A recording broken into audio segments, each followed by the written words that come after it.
அனைவருக்கும் வணக்கம். நான் நந்தி ரமேஷ் பேசுகிறேன். இந்த பதிவில் ஜோதிடத்தில் இருக்கக்கூடிய குட்டி குட்டி இன்ஃபர்மேஷன்ஸ் தான் நான் ஷேர் பண்ணிட்டு இருக்கேன். அதனுடைய கண்டினியூஷனாக வருகின்ற கந்த சஷ்டியை பற்றி பார்க்கலாம்.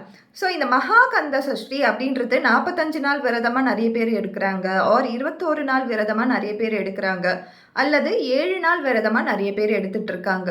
ஸோ உங்களுக்கு இப்போது இதை பார்த்துட்டு இருக்கும்போது ஏதோ ஒரு சஞ்சலம், என்னால் இந்த வருடம் கடைபிடிக்க முடியாமல் போச்சு, ஒரு நாள் விரதம் கூட, கடைசி ஒரு நாள் விரதம் கூட என்னால் எடுக்க முடியாமல் போச்சு, ஏதோ வாழ்க்கையில் ஏதோ ஒரு பிரச்சனை, ஆர் எனக்கு நான் இப்போ ப்ரெக்னெண்ட்டாக இருக்கேன், ஆர் என்னுடைய உடல்நிலை சரியில்லாமல் இருக்குது, அதனால் விரதங்கள் என்னால் கடைபிடிக்க முடியல அப்படின்னு நீங்கள் சொன்னீங்கன்னா, கடவுள் என்பவர் ஒரு கோட்பாடுக்குள்ளே அடக்க முடியாத ஒரு மாபெரும் சக்தி. இந்த நாளுக்கு நீ இதை பண்ணாதான் நான் உனக்கு இதை தருவேன்னு சொல்லவே மாட்டார். நீ எந்த நாள் வேணாலும், எல்லா நாட்களும் நல்ல நாள் தான். நான் ஏற்கனவே ஒரு பதிவு போட்டிருக்கேன். ஸோ நீங்கள் முருகருக்காக நீங்கள் இருக்கணும் அப்படின்னு நினச்சிங்கன்னா, வருடம் முழுக்க அவருக்கு தினங்கள் இருக்குது. கந்த சஷ்டி, மகா கந்த சஷ்டியில் என்னால் இருக்க முடியல அப்படின்னு நீங்கள் நினச்சிங்கன்னா கவலையே படாதீங்க. மகா கந்த சஷ்டியில் இருந்தால் மட்டும்தான் நம்மளுக்கு கிடைக்கும்னு கிடையாது. வருடம் முழுக்க சஷ்டிகள் வரதான் செய்யுது. அப்படி சஷ்டி நீங்கள் எடுக்கலைன்னா கூட வருகின்ற கார்த்திகை தீபத்தை நீங்கள் எடுத்துக்கலாம்.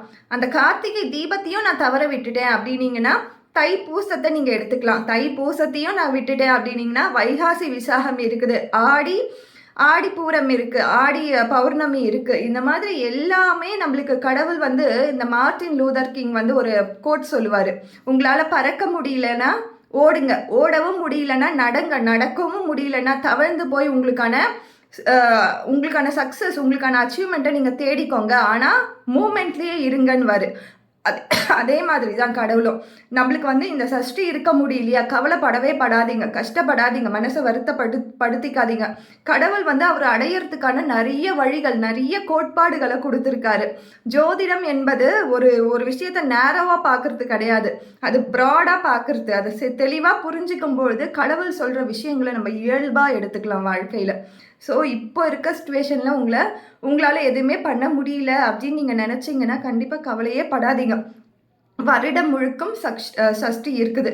வருடத்தில் ஒவ்வொரு மாதத்துலேயுமே முருகருக்கு உகந்த தினங்கள்ன்றது வந்துக்கிட்டு தான் இருக்குது.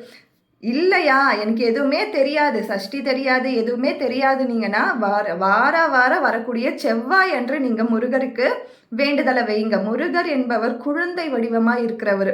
குழந்தையிலேருந்து பெரியவரை வரைக்கும் நம்ம அவரை பார்க்கலாம். ஸோ நீங்கள் என்ன ரூபத்தில் அவரை கூப்பிட்டாலும் உங்ககிட்ட வந்துடுவார், எப்படி கூப்பிட்டாலும் வந்துடுவார். இது பண்ணி தான் கூப்பிடணும்னு அவசியமும் கிடையாது. பிலீஃப், நீங்கள் நம்பி பண்ணுங்க, கட்டாயம் அதற்கு ரிசல்ட் இருக்கும். Thank you so much.